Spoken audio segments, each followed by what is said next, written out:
se si shkohet tutje, pra mbetet të shihet në vazhdim.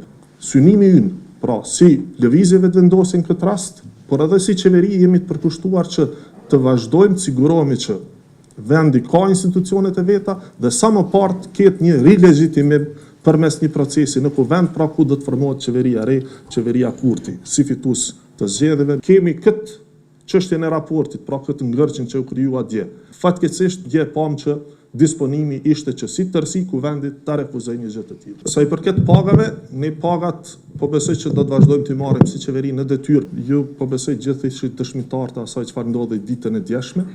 Pra për herë të parë, kuvendi në këtë rast si tërësi, megjithse ne, pra deputetët tanë votuan pra atij raporti, por shumica e deputetëve të kuvendit votuan kundër. Pra kjo nënkupton refuzim të pranimit të rezultateve të certifikuara nga KQZ. Se si shkohet tutje, pra mbetet të shihet në vazhdim, po besoj që kryesuesi i seancës deputeti zotëri Dehari ka paralajmëruar që do t'i drejtohet presidencës në lidhje me sqarimet e nevojshme, pra se si shkohet tutje. Mirë po mendoj që tashmë jemi në territor të pashkelur, sepse siç u tha, një gjë e tillë nuk ka ndodhur më herët. Pra çka nënkupton kur deputetët, kuvendi votojnë kundër mandateve të tyre. A i bje kjo që ka dështu konstituimi kuvendit dhe nuk mund vazhdohet tutje, pra duhet kemi një proces të rizgjedhor. A i bjen kjo që deputetët që kanë votuar kundër tash duhet të tërhiqen dhe të lirojnë vendin për kolegët e tyre brenda subjekteve, apo është ndonjë zgjidhje tjetër, pra kjo mbetet të shihet në vijim. Por gjithsesi, synimi ynë, pra si lëvizjeve të vendosin këtë rast, por edhe si qeveri jemi të përkushtuar që të vazhdojmë të sigurohemi që vendi ka institucionet e veta dhe sa më parë ketë një rilegjitimim përmes një procesi në kuvend, pra ku do të formohet qeveria re, qeveria Kurti, si fitues të zgjedhjeve, që janë procedurat në vijim. Pra fillimisht para se të vijmë tek votimi i qeverisë, kemi këtë çështjen e raportit, pra këtë ngërçin që u krijua dje. Në rast se shkohet tutje, pra mundsohet betimi i deputetëve në suaza, pra në një skenar të tillë kur gjindet një mënyrë se si shkohet tutje dhe mundsohet betimi i deputetëve, fillimisht kemi konstituimin e kuvendit.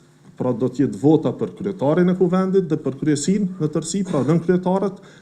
Pastaj kemi mandatimin e kandidatit për kryeministër nga presidentja dhe tek pastaj është afati, pra kushtetues 15 ditor që parasheh formimin e qeverisë. Pra tek atëherë mund të flasim për këtë çështje. Ndërkaq votimi i djeshëm çka parasheh ose çka paraqet realisht, paraqet vetëm vullnetin e kuvendit si tërësi, pra të 120 deputetëve, se a e pranojnë rezultatin zgjedhor të certifikuar nga KQZ apo jo. Fatkeqësisht dje pam që disponimi ishte që si tërësi kuvendit ta refuzojë një gjë të tillë. Pra dorëheqja si akt është i konsumuar me vetë përfundimin e mandatit me datën 23 mars. Neni 26, të cilit shpeshherë po i referohen disa, do të vlente, do të hynte në funksion vetëm në rastin kur ta zëm zgjedhjet janë marrë me 9 shkurt, KQZ-ja do të ishte më efektive dhe më shpejt në numrimin e votave dhe certifikimi i rezultateve ta zëm do të bëhej me 20 mars.